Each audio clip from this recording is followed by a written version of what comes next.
आपने circuit analysis के course में थर्ड सेमेस्टर में आरसी सर्किट्स पढ़े थे, आरएल सर्किट्स पढ़े थे, आरएलसी सर्किट्स पढ़े थे। तो आरसी सर्किट्स को हम फर्स्ट ऑर्डर सर्किट्स कह रहे थे और आरएल जो सर्किट्स थे उनको भी हम फर्स्ट ऑर्डर सर्किट्स कह रहे थे। फिर आरएलसी सर्किट्स थे उनको हम सेकंड ऑर्डर सर्किट्स कह रहे थे, क्योंकि जब हम आरसी और आरएल सर्किट्स की जो है सिस्टम इक्वेशंस बना रहे थे तो वहाँ पे एक डेरिवेटिव आ रहा था। जब आरएल सर्किट की हम सिस्टम इक्वेशन बना रहे थे या सर्किट की इक्वेशन बना रहे थे तो वहाँ पे डबल डेरिवेटिव आ रहा था। तो उसको हम मतलब डेरिवेटिव का जो भी ऑर्डर बन रहा था उसके हिसाब से फिर हम कह रहे थे कि ये फर्स्ट ऑर्डर है। एक ही डेरिवेटिव था तो फर्स्ट ऑर्डर सिस्टम था। दो डेरिवेटिव्स थे तो सेकंड ऑर्डर सिस्टम था। तो अब यहाँ पे भी जो है हम ये कह रहे हैं कि हमारे पास अगर एक डेरिवेटिव है तो वो फर्स्ट ऑर्डर सिस्टम है। अगर एक डिफरेंस इक्वेशन है, मतलब एक जो है यहाँ पे डिले है, अगर एक डिले है तो वो जो है वो भी फर्स्ट ऑर्डर सिस्टम है। तो अगर एक डिले है तो वो डिस्क्रीट टाइम सिस्टम में होगा। अगर एक डेरिवेटिव है तो वो कंटिन्यूस टाइम सिस्टम में होगा। ठीक है, तो डिस्क्रीट टाइम सिस्टम में हमारे पास सिस्टम ऑर्डर कहाँ से पता चलता है? यहाँ से डिले से पता चलता है। अगर एक डिले है तो वो फर्स्ट ऑर्डर सिस्टम होगा। अगर दो डिले हैं तो वो सेकंड ऑर्डर सिस्टम होगा। अगर यहाँ पे कंटिन्यूस टाइम सिस्टम में अगर एक डेरिवेटिव है तो वो फर्स्ट ऑर्डर सिस्टम होगा। अगर दो डेरिवेटिव्स हैं, मतलब डी डी डी के साथ अगर यहाँ पे 2 लिखा हुआ होता तो फिर डी के साथ 2 अगर यहाँ पे लिखा हुआ होता, मतलब डबल डेरिवेटिव होता, तो फिर वो जो है सेकंड ऑर्डर सिस्टम होता। अच्छा, अब इन इक्वेशंस को हम डिफरेंस इक्वेशन कहते हैं और इन इक्वेशंस को हम जो है डिफरेंशियल इक्वेशंस कहते हैं। मतलब डिस्क्रीट टाइम सिस्टम्स की इक्वेशंस में अगर यहाँ पे डिफरेंस का टर्म होगा तो हम उसको डिफरेंस इक्वेशन कहेंगे। अगर कंटिन्यूस टाइम सिस्टम की इक्वेशन में डेरिवेटिव का टर्म होगा तो फिर हम उसको डिफरेंशियल इक्वेशन कहेंगे। तो सिंपली यहाँ पे कुछ ज़्यादा मतलब जो है कॉम्प्लिकेटेड बात नहीं है। सिंपली हम यहाँ पे ये पढ़ना चाह रहे हैं कि डेरिवेटिव का जो ऑर्डर होगा वो सिस्टम का ऑर्डर होगा और यहाँ पे डिफरेंस इक्वेशन का जो ऑर्डर होगा वही सिस्टम का ऑर्डर भी होगा। और कंटिन्यूस टाइम में जो है हमारे पास डेरिवेटिव यूज़ होता है और डिस्क्रीट टाइम सिस्टम्स में हमारे पास डिफरेंस यूज़ होता है। अच्छा, ये जो है काजल सिस्टम यहाँ पे लिखा हुआ है क्योंकि ये प्रेजेंट और पास्ट वैल्यूज़ पे डिपेंड कर रहा है। अच्छा, अब उसके बाद हम इन्हीं इक्वेशंस को ब्लॉक डायग्राम की रिप्रेजेंटेशन में किस तरह चेंज करेंगे।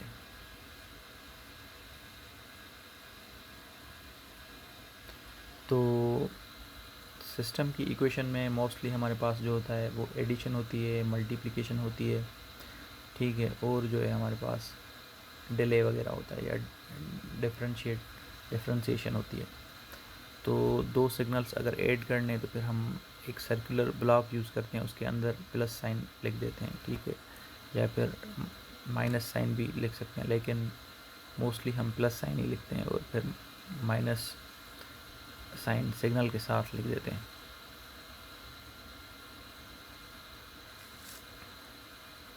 या फिर माइनस भी लिख सकते हैं, कोई मसला नहीं है, ठीक है। तो अब अगर इन दोनों को हम ऐड कर रहे हैं तो यहाँ पे ये एक ब्लॉक है एडिशन का, ठीक है। ये दो सिग्नल्स एरो रिप्रेजेंट कर रहा है कि ये दो सिग्नल्स यहाँ पे आ रहे हैं, ठीक है। अब यहाँ पे जो है इनका सम मिल रहा है x1 of n plus x2 of n। Multiplication अगर किसी नंबर के साथ हो रही है, जैसे यहाँ पे a की मल्टीप्लिकेशन y ऑफ n-1 के साथ हो रही है और b की मल्टीप्लिकेशन x ऑफ n के साथ हो रही है, तो वो नंबर हम लाइन के ऊपर ही लिखते हैं। अब a मतलब मल्टीप्लाई हो रहा है x ऑफ n के साथ, तो फिर हमें रिज़ल्ट मिल रहा है a x ऑफ n। और जो यहाँ पे डिफरेंस का ब्लॉक है, जिसको हम डिले कह रहे हैं। डिले का जो मतलब बनेगा वो एक ब्लॉक बनेगा जिसके अंदर हम डी लिखेंगे। तो मतलब जो भी सिग्नल उसमें से पास होगा उसमें 1 यूनिट का डिले आ जाएगा। जैसे वाई ऑफ एन यहाँ से पास हो रही है तो फिर वाई ऑफ एन माइनस 1 बन रहा है। अब यहाँ पे जो है X of N delay block से पास हो रहा है तो एक्स ऑफ एन माइनस 1 बन रहा है।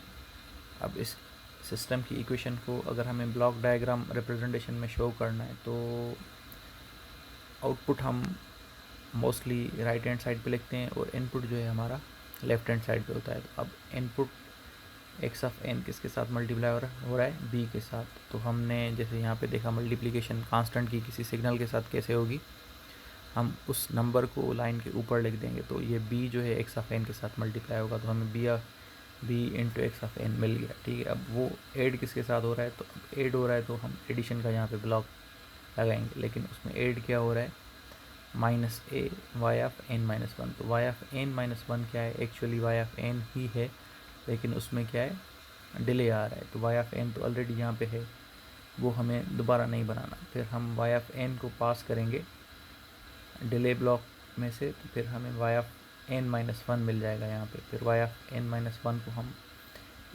माइनस ए के साथ मल्टीप्लाई करेंगे तो हमें minus A Y of N minus 1 भी मिल जाएगा। अब जब वो मिल जाएगा तो इसके साथ सम करना है, तो फिर वो सम ब्लॉक में जाएगा। अब ये दोनों जब सम होंगे तो हमें वाई ऑफ एन मिल जाएगा।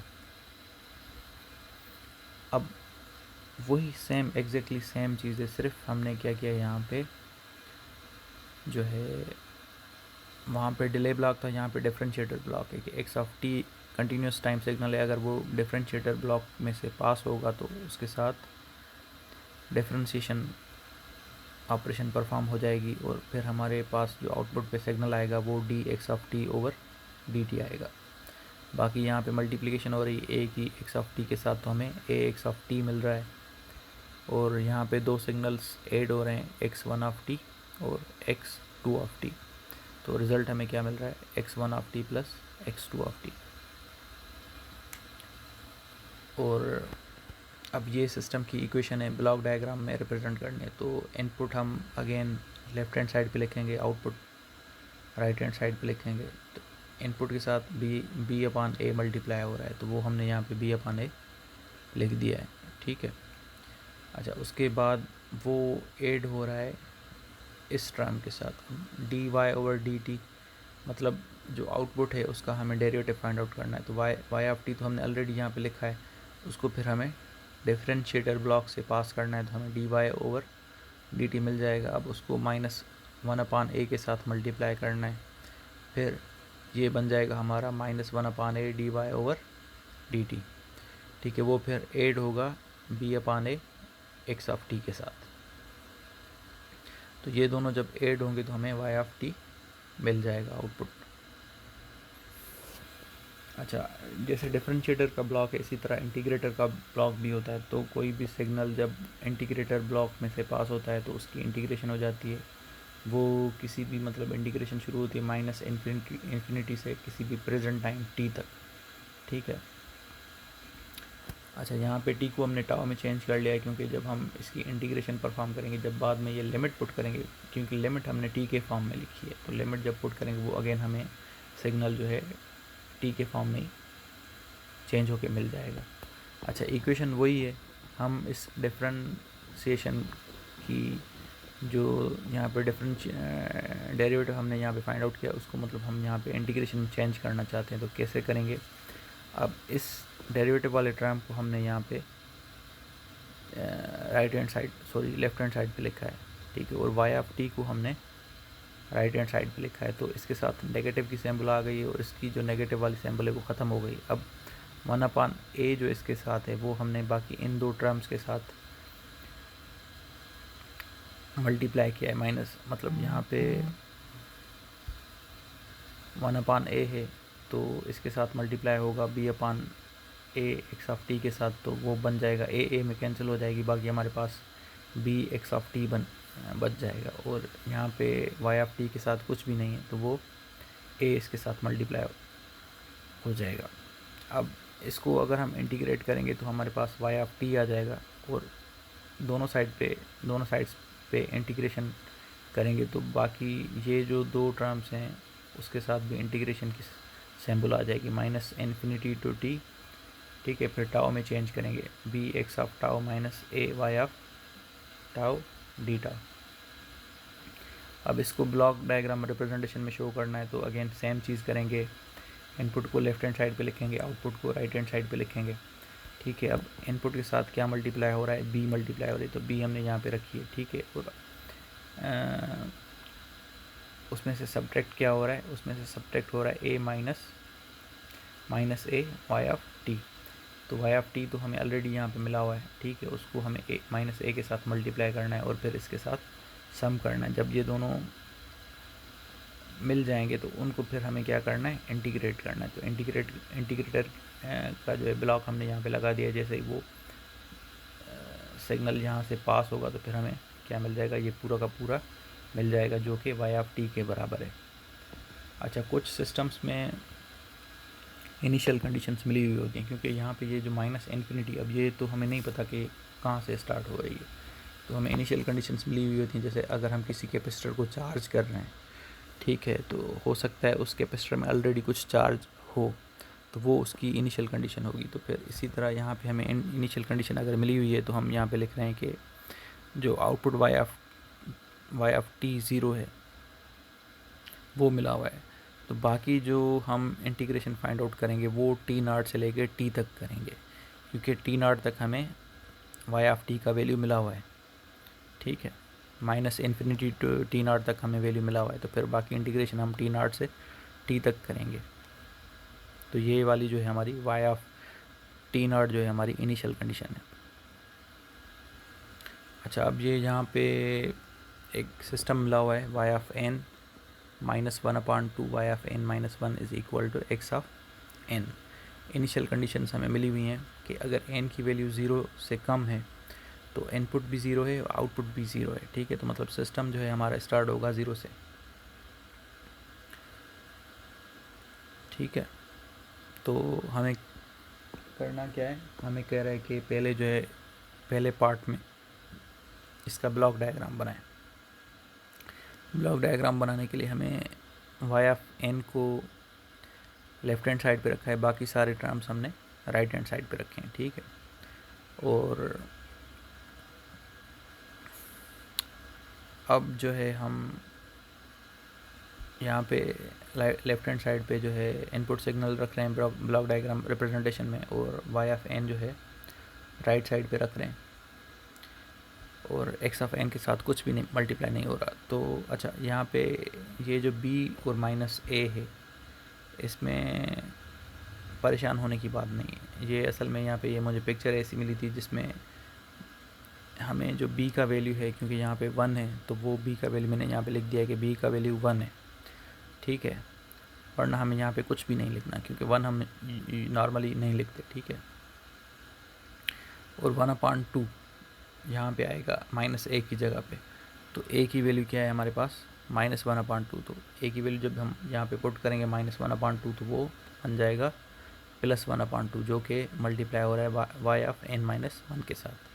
अच्छा, अब एक्स ऑफ एन के साथ जो है एक्स ऑफ एन यहाँ पे आ रहा है, उसके साथ क्या ऐड हो रहा है 1/2 Y of N minus one. Y of N minus one कैसे फाइंड आउट होगा, जब हम वाई ऑफ एन को डिले ब्लॉक में से पास करेंगे तो हमें Y of N minus one मिल जाएगा, उसको फिर हम 1/2 के साथ मल्टीप्लाई करेंगे। अब इन दोनों को सम करेंगे तो फिर हमें वाई ऑफ एन मिल जाएगा। अच्छा, अब ये तो हो गई ब्लॉक डायग्राम रिप्रेजेंटेशन। अब ये कह रहा है कि नेक्स्ट पार्ट में इसी सिस्टम मतलब यही होगा, ठीक है। और हमें वाई ऑफ एन जो है फाइंड आउट करना है कि वाई ऑफ एन एक्चुअली अगर ये सिस्टम है तो वाई ऑफ एन जो है हमारा आउटपुट हमें क्या मिलेगा, मतलब ये चीज़ भी हमें ख़त्म करनी है। Y of N minus one simple हमें आउटपुट फाइंड आउट करना है। तो कंडीशंस वही हैं कि हमारे पास एक्स ऑफ एन जो है अगर एन की वैल्यू नेगेटिव है तो इनपुट ज़ीरो है, और वाई की भी जो है नेगेटिव वैल्यूज़ के लिए आउटपुट ज़ीरो है। ये इनिशियल कंडीशंस हैं कि हमारे पास ज़ीरो से लेफ्ट हैंड साइड पे ना तो हमारे पास कोई इनपुट है ना ही हमारे पास कोई आउटपुट है, तो सिस्टम का आउटपुट जो है 0 से शुरू होगा और इनपुट सिग्नल भी 0 से शुरू होगा, तो उस वजह से y ऑफ n-1 कुछ भी नहीं होगा। ठीक है। अच्छा, दूसरी हमें कंडीशन दे रहा है कि x ऑफ 0 जो है हमारा वो, अच्छा फाइंड हमें करना है y of n, input signal हमें मिला हुआ है यहाँ पे जो ये इक्वेशन है। ठीक है, हमें इसमें इनपुट सिग्नल को कंसीडर करना है, तभी हमें आउटपुट सिग्नल मिलेगा। ठीक है, तो x ऑफ n हमें मिला हुआ है, वो है हमारा एक इम्पल्स है। ठीक है, इम्पल्स का जो है यूनिट इम्पल्स नहीं है, इम्पल्स का जो वैल्यू है, जो मैग्नीट्यूड है वो k है। ठीक है, तो अब अगर हम x ऑफ 0 फाइंड आउट करें तो वो क्या बनेगा, k into impulse of 0, k into impulse of 0।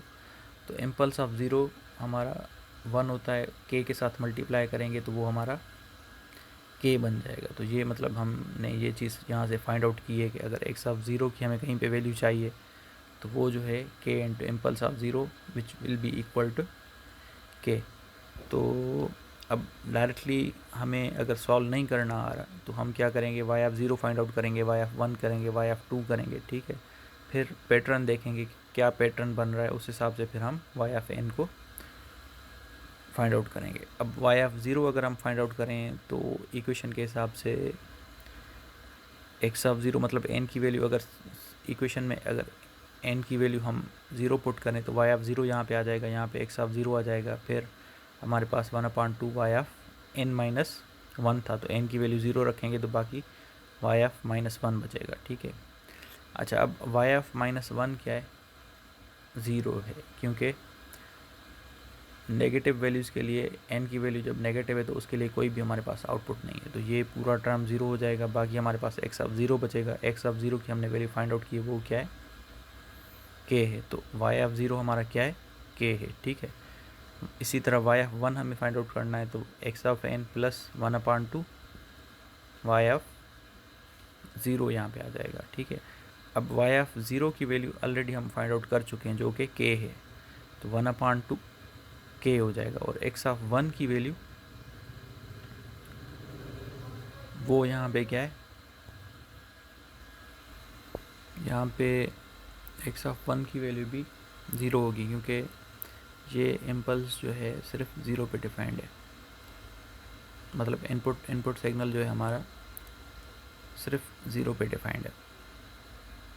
0 पे एक इम्पल्स है जिसकी वैल्यू जो है हमारे पास k है, तो x ऑफ 1 भी 0 होगा, x ऑफ 2 भी 0 होगा, अप टू मतलब सारे जो हैं आगे वाले वैल्यूज़ जो है हमारे 0 होंगे। तो बाकी हमारे पास जो बच रहा है 1/2 y ऑफ 0, y ऑफ 0 की वैल्यू क्या है, k है, तो 1/2 इंटू k आ गया यहाँ पे। फिर y ऑफ 2 में हमें x ऑफ 2 चाहिए होगा, 1/2 y ऑफ 1 चाहिए, 1 यहाँ पे x ऑफ 2 की अगेन वैल्यू 0 होगी, फिर हमें y ऑफ 1 के साथ 1/2 मल्टीप्लिकेशन में, और y ऑफ 1 की वैल्यू क्या है, 1/2 इंटू k। 1/2 ऑलरेडी है, फिर उसके साथ 1/2 मल्टीप्लाई होगा और k मल्टीप्लाई होगी, तो 1/2 पावर 2 इंटू k। तो इस पैटर्न को देखते हुए हमें ये पता चल रहा है कि आगे वैल्यूज़ मतलब किस तरह बढ़ते जा रहे हैं। यहाँ पे k है, फिर 1/2 k है, फिर 1/2 स्क्वायर k है, फिर इसी तरह मतलब पैटर्न ये है कि 1/2 पावर 0, 1/2 पावर 1, 1/2 पावर 2 इंटू के, 1/2 पावर 3 इंटू के, 1/2 पावर 3 इंटू के, मतलब 1/2 का पावर बढ़ता जा रहा है, बाकी के जो है सबके साथ मल्टीप्लाई हो रही है। तो n की वैल्यू अगर 2 है तो पावर भी 2 है, तो इस वजह से हम ये कहेंगे कि y ऑफ n जो है हमारी वो 1/2 पावर n इंटू k है। ठीक है। अच्छा, अब ये जो इनपुट है वो है x of n is equal to k impulse of n, सही है। अच्छा, अगर हम ये कहते हैं कि सिस्टम का इम्पल्स रिस्पांस फाइंड आउट करें तो फिर हम सिंपली यहाँ से k को ख़त्म कर देते, फिर सिंपली हम x ऑफ n इनपुट जो सिग्नल है उसको हम सिंपली इम्पल्स कंसीडर करते। ठीक है। तो वो इम्पल्स मतलब इनपुट के तौर पे कंसिडर करते तो जो आउटपुट हमें मिलता फिर वो हमारा इम्पल्स रेस्पॉन्स होता। तो अभी ये इम्पल्स रेस्पॉन्स नहीं है, लेकिन यहाँ पे हम ये जो रेस्पॉन्स फाइंड आउट कर रहे हैं उसमें एक्स ऑफ एन जो है सिंपल इम्पल्स नहीं है, बल्कि वो के इम्पल्स ऑफ एन है। तो नेक्स्ट पार्ट में ये है कि वो कह रहा है कि आप इम्पल्स रिस्पॉन्स फाइंड आउट करें, कि मतलब अब प्रीवियस पार्ट में हमने ये फाइंड आउट कर लिया है कि X of N is equal to K impulse of N. अगर हमें इम्पल्स रिस्पॉन्स चाहिए तो सिंपली वहाँ पे के को हटा देंगे तो वो इम्पल्स रिस्पॉन्स हो जाएगा। तो एक्स ऑफ एन में अगर के को हटा देंगे, simply X of N is equal to impulse of N consider करेंगे तो जो है हमें इम्पल्स रिस्पॉन्स मिल जाएगा। तो अब अगर हम यहाँ पे इनपुट सिग्नल में से हटा रहे हैं, ठीक है, तो वो जो के है उसकी जगह पे यहाँ पे क्या आता, एक्स ऑफ ज़ीरो हमारे पास क्या आ रहा है, के इम्पल्स ऑफ ज़ीरो, के इंटू वन इंटू के। तो के अगर नहीं होता, यहाँ पे वन होता, तो के की जगह पे भी यहाँ पे वन होता, one into one into one, one into one equal to one. तो मतलब यहाँ पे वन होता, यहाँ पे भी वन होता, यहाँ पे भी वन होता, के की जगह पे फिर हमारे पास वन होता। तो आंसर वही आता, सिर्फ के की जगह पे वन होता। तो इम्पल्स रिस्पांस हमारा क्या होगा, 1/2 power N U of N. ये मतलब हम ये बता रहे हैं कि ये जो हमने आउटपुट फाइंड आउट किया है वो एन की पॉजिटिव वैल्यूज़ के लिए, क्योंकि हमारे पास जो इनिशियल कंडीशंस मिली हुई हैं उसके हिसाब से हमारे पास जो आउटपुट नेगेटिव वैल्यूज़ के लिए ज़ीरो है। यहाँ पे भी जो है हमें यू ऑफ एन मल्टीप्लाई करें या फिर ये लिख दें कि N is greater than or equal to zero. तो दोनों चीज़ें हो सकती हैं, या तो इसको यू ऑफ एन के साथ मल्टीप्लाई कर दें या फिर ये लिख दें कि N is greater than or equal to zero. तो यहाँ पे भी अगर यू ऑफ एन हम ना लिखें तो हम ये लिख सकते हैं कि N is greater than or equal to zero. अच्छा, अब इसमें फ़ाइनल पार्ट ये है कि हमें ये बताना है कि ये सिस्टम जो है, मतलब इम्पल्स रिस्पॉन्स हमने फाइंड आउट कर लिया, ये बताना है कि ये सिस्टम जो है काजल है, विथ मेमोरी है, या फिर स्टेबल है, नॉन स्टेबल है, विथ मेमोरी है, विदाउट मेमोरी है, या फिर काजल है या फिर नॉन काजल है। तो इम्पल्स रिस्पॉन्स को देख के बताना है, ठीक है। अच्छा, अब इम्पल्स रिस्पॉन्स जो है हमारा